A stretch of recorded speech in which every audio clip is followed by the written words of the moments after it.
இந்த பகுதியில் நம்ம நிறைய பரிகார முறைகள், பரிகார தலங்கள், ஆன்மீக கேள்வி பதில்கள், ஆன்மீக சந்தேகங்கள், என்ன பிரச்சனைக்கு என்ன மாதிரி வழிபாடு பண்ணணும்னு தொடர்ந்து பார்த்துக்கிட்டு இருக்கோம்.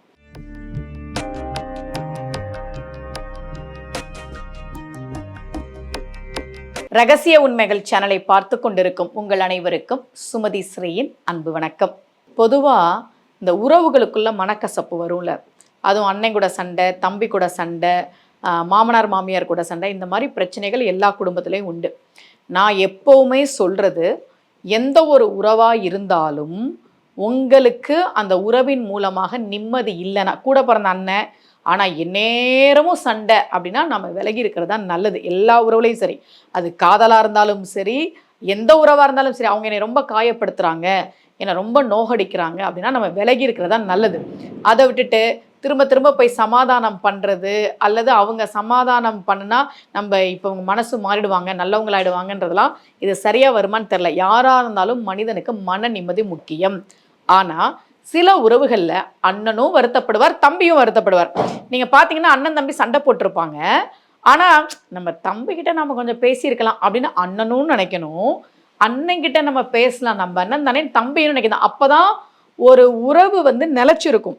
ரெண்டு பேருமே இந்த உறவு வேணும்னு நினைக்கும் போது தான் அந்த உறவு நிலைச்சிருக்கும். அதை விட்டுட்டு ஒருத்தரே நான் பேசணும்னு சொல்லி தொந்தரவு பண்ணுறதுலாம் சரியாக வராது. ஒருவேளை ஏதாவது உறவுகளுக்குள்ள மனக்கசப்பு, முக்கியமாக சகோதர வர்க்கத்தோட சொல்லுவாங்க, சித்தி பசங்களுக்கும் எங்களுக்கும் சண்டை நடந்துட்டுருக்கு, பங்காளி வர்க்கத்தோட சண்டை அப்படின்னு சொல்லுவாங்க. எங்கட ஜாதகம் பார்க்கும்போது ஒருத்தர் சொன்னார், எங்கள் ஊரில் கோவில் திருவிழாவை, குலதெய்வ கோவில் திருவிழாவை 3 வருஷமாக நாங்கள் எடுத்து நடத்தாமல் இருக்கிறோம். என்ன காரணம்னா, பங்காளிங்க ஒத்து வர மாட்டேன்றாங்க, நாங்கள் தான் அதை எடுத்து பண்ணணும், பங்காளிங்க எல்லாருக்கும் அந்த கோவிலில் உரிமை இருக்குது, அவங்க சேர்ந்து பண்ணணும், ஆனால் அவங்க வரமாட்டேன்றாங்கம்மா, இதனால ஏதாவது பிரச்சனை வருமா? ஏன்னா குலதெய்வ வழிபாடு அப்படின்றது ரொம்ப ரொம்ப முக்கியம். என்னுடைய பதிவுகள்லேயே நான் உங்களுக்கு தொடர்ந்து சொல்லியிருக்கேன். இப்போது ஒரு வீம்புக்கு சண்டை போட்டுக்கிட்டு ஒரு குலதெய்வ கோவிலோட திருவிழாவையே அதை முறையாக பூஜை நடக்கிறத கூட நிறுத்தி வச்சிருக்கிறோம், அவங்க எப்போ எங்ககிட்ட பேசுவாங்க, ஒத்து வருவாங்களா திருவிழா நடக்கிறதுக்கு அப்படின்லாம் அவங்க என்கிட்ட கேட்டாங்க.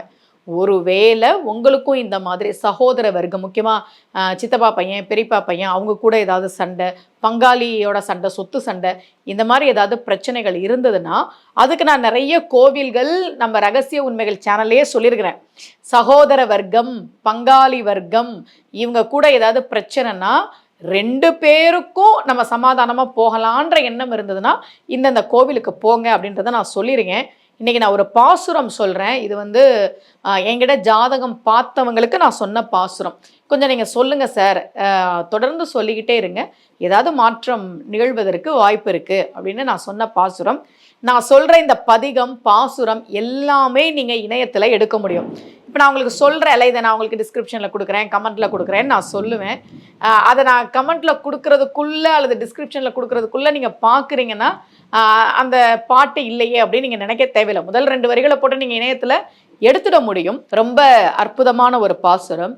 மாற்றுத்தாய் சென்று வனம் போகே என்றிட, ஈற்றுத்தாய் பின் தொடர்ந்து எம்பிரான் என்று அழ, கூற்றுத்தாய் சொல்ல கொடிய வனம் போல சீற்றம் இலாதானை பாடி பரப்பர, சீதை மணாளனை பாடி பரப்பர. இதுதான் அந்த பாசுரம். ரொம்ப எளிமையான ஒரு பாசுரம். உங்கள் குடும்பத்தில் இந்த மாதிரி ஏதாவது சகோதர வர்க்கம், அண்ணன் தம்பி பேசிக்கிறதில்ல, அக்கா தங்கச்சி பேசிக்கிறதில்ல, அண்ணன் தங்கச்சி பேசிக்கிறதில்ல, முக்கியமாக அந்த பங்காளி வர்க்கத்தோட ஒரு சண்டை போயிட்டுருக்கு, கோர்ட்டில் கேஸ்லாம் போட்டிருப்பாங்க. என்கிட்ட ஜாதகம் பார்க்க வரும்போது, எங்கள் சித்தி பையன்தாம்மா ஆனாலும் கோர்ட்டில் கேஸ் போட்டிருக்கிறாரு சொத்து சண்டைக்கு, எங்கள் நிலத்தில் வீடு கட்ட விட மாட்டேங்கிறாரு, இந்த மாதிரிலாம் சொல்லுவாங்க. இந்த மாதிரி ஏதாவது பிரச்சனைகள் இருந்ததுன்னா உங்கள் ஜாதகப்படி நீங்கள் என்ன பண்ணணும் அப்படின்றத பார்த்துக்கோங்க. இது பொதுவான பரிகாரங்கள் தான் நான் சொல்கிறது எல்லாமே. இந்த பாசுரத்தை நாம் சொல்லி பெருமாளை வழிபாடு செய்கிற போது நிச்சயமாக சகோதர வர்க்கத்தில் இருக்கக்கூடிய அந்த மன வருத்தம் தீரும் என்பது நம்பிக்கை. மீண்டும் சந்திக்கலாம். அனைவருக்கும் அன்புடன் சுமதி ஸ்ரீ.